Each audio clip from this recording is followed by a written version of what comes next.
시청자 여러분, JTBC 뉴스룸을 시작하겠습니다. 어제 2,500선이 무너진 데 이어 오늘 또 2% 넘게 급락해버린 한국 증시 소식입니다. 미국 대선 직후 나흘 연속 이런 하락세가 이어지고 있는 건데 코스피 시총은 지난 8월 주가가 대폭락했던 블랙 먼데이 이후 처음으로 2,000조 원을 밑돌았습니다. 시총 1위인 삼성전자 주가부터 별다른 이유 없이 오늘만 4% 넘게 내렸고 여기에 환율도 2년 만에 달러당 1,400원을 돌파해 우리 경제를 신음하게 하고 있습니다. 트럼프 당선 직후 세계 경제가 깜짝 호황, 이른바 트럼프 랠리를 누리고 있는데 우리 금융시장만 흔들리고 있는 겁니다. 먼저 공다솜 기자입니다.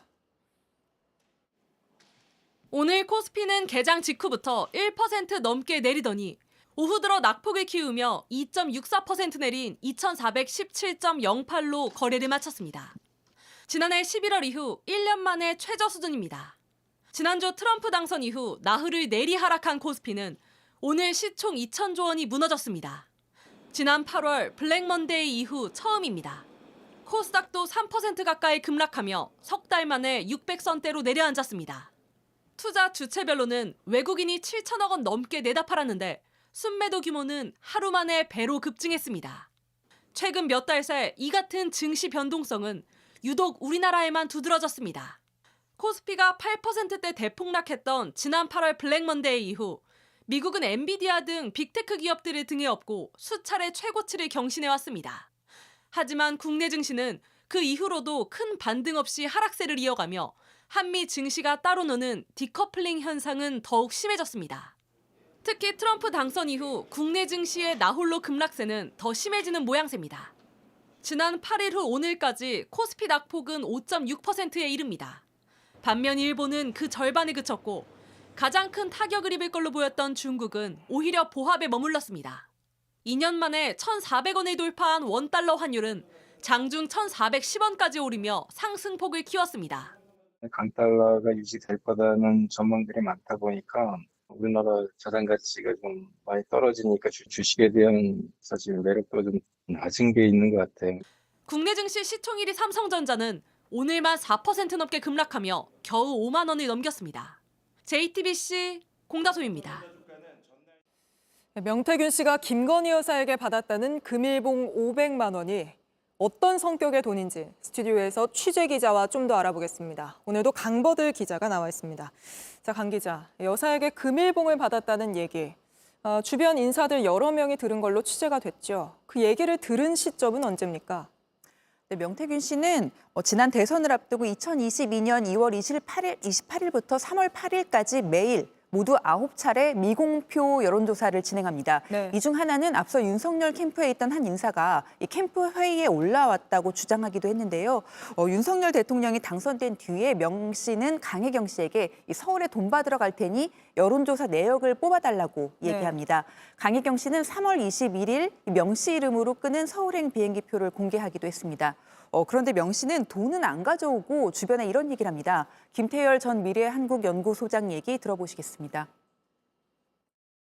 여사님한테 자비 받았다고, 금일봉 받았다 그런 말도 했었고, 그리고 나서 갑작스럽게 의창구 보궐선거에 김영선이 공천이 된 거예요. 네, 주변에 금일봉을 받았다고 말한 건 이 서울에 다녀온 3월 21일과 김영선 전 의원에게 공천 절하고 대통령이 말했던 이 5월 9일 사이인 4월로 추정이 됩니다. 네. 김태열 소장과 강혜경 씨, 또 금일봉을 받아올 때 명 씨와 동행했던 인물까지 3명이 검찰에 같은 진술을 한 걸로 전해졌습니다. 네, 그러면서 명 씨는 이게 교통비라는 입장이지만 사실은 여론조사 대가 아니냐 이런 의심도 나오는 거군요.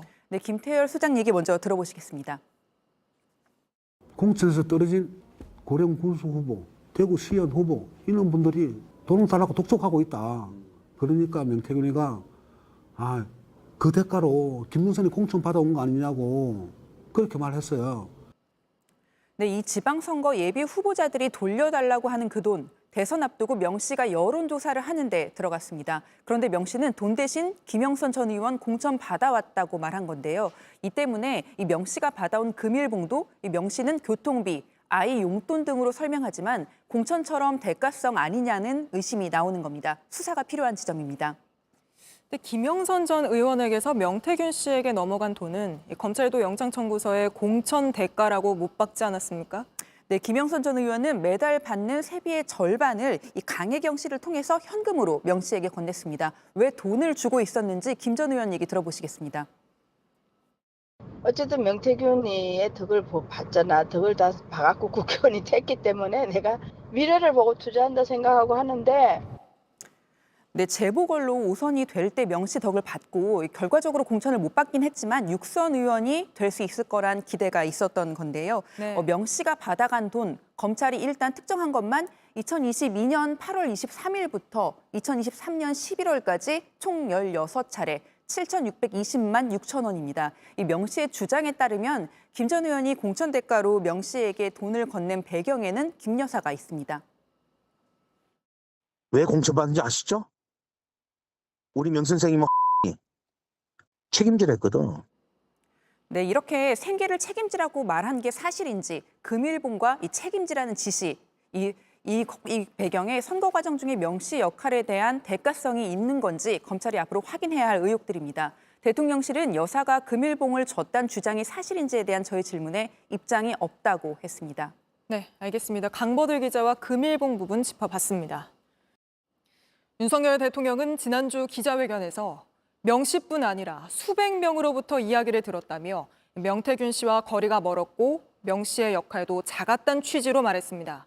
그런데 함성득 교수는 명 씨의 조언을 받기 전에 대통령 부부가 일종의 인사검증 과정을 거쳤다고 했습니다. 이 말대로라면 곁에 둘 중요한 참모를 고를 때나 거칠 법한 절차를 밟았다는 겁니다. 이어서 이승환 기자의 단독 보도입니다. 함성득 교수는 JTBC 취재진에 자신이 명태균 씨를 알게 된 건 지난 2021년 6월부터라고 했습니다. 이준석 개혁신당 의원이 국민의힘 당대표로 선출된 2021년 6월 11일 이후 명 씨 이름이 당시 윤석열 후보 캠프에서 오르내렸다는 겁니다. 함 교수에 따르면 김영선 전 의원을 비롯한 여러 인사들이 이준석 대표와 그의 멘토인 김종인 전 비상대책위원장을 모두 잡을 수 있는 인물이 있다며 명 씨를 추천했습니다. 이에 윤석열 대통령과 김건희 여사가 자신에게 명 씨에 대한 인사검증을 지시해 수일간에 걸쳐 사전조사를 했다고 했습니다. 함 교수는 다수의 여권 인사들의 확인한 결과 명 씨가 실제로 이준석 대표를 비롯해 정치권의 인맥이 넓고 오세훈 서울시장과 안철수 국민의힘 의원의 단일화에도 관여하는 등 선거 전략이 괜찮다는 평을 듣고 윤 대통령 부부에게 보고했다고 했습니다. 다만 명 씨의 과장하는 화법이 우려되고 사기 전과가 있는 점 등도 모두 윤 대통령 부부에게 보고했다는 게 함 교수의 설명입니다. 이후 함 교수는 김 전 의원과 또 다른 국민의힘 현역 의원과 함께 명 씨를 만나 직접 면접을 받고 이런 절차가 모두 끝난 직후인 지난 2021년 6월 18일 명 씨와 김 여사가 처음 만났다고 했습니다. 이렇게 꼼꼼한 확인을 거친 뒤 명 씨는 김 여사와 캠프 관계자들 앞에서 선거 전략을 브리핑했던 겁니다.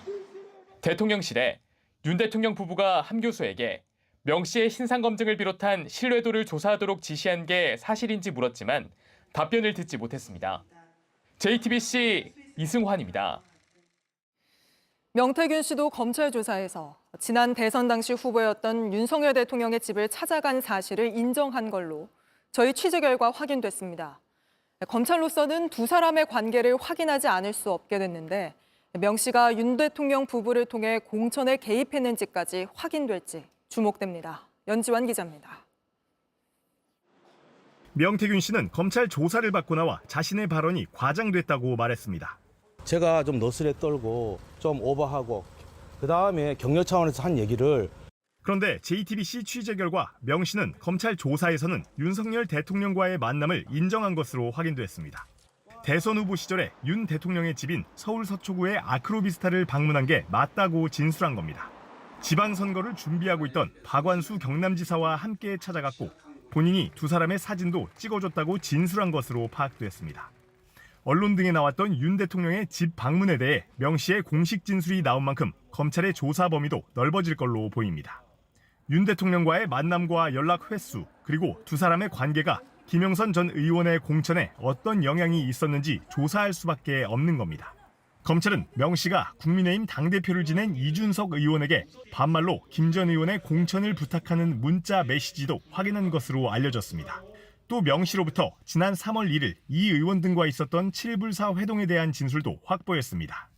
명 씨는 개혁신당 대표이던 이 의원과 만나 김 전 의원의 비례대표를 타진했다는 취지의 진술을 검찰에 한 것으로 파악됐습니다. 검찰은 이 의원과 함께 2022년 재보궐선거 당시 국민의힘 공천관리위원장을 맡았던 윤상현 의원도 조사가 필요하다는 입장인 것으로 알려졌습니다. JTBC 연지환입니다.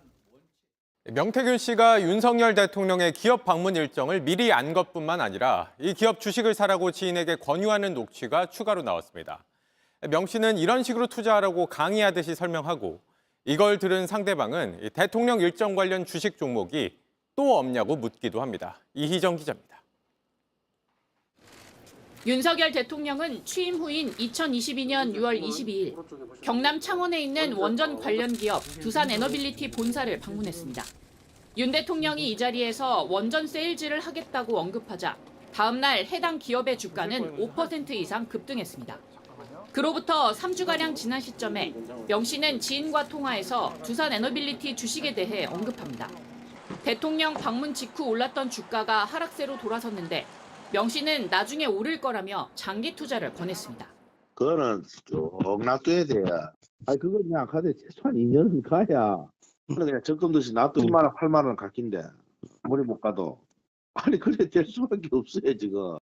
지인이 대통령 일정과 관련해 투자할 주식을 더 알려달라고 요청하자 명 씨는 이렇게 답하기도 했습니다.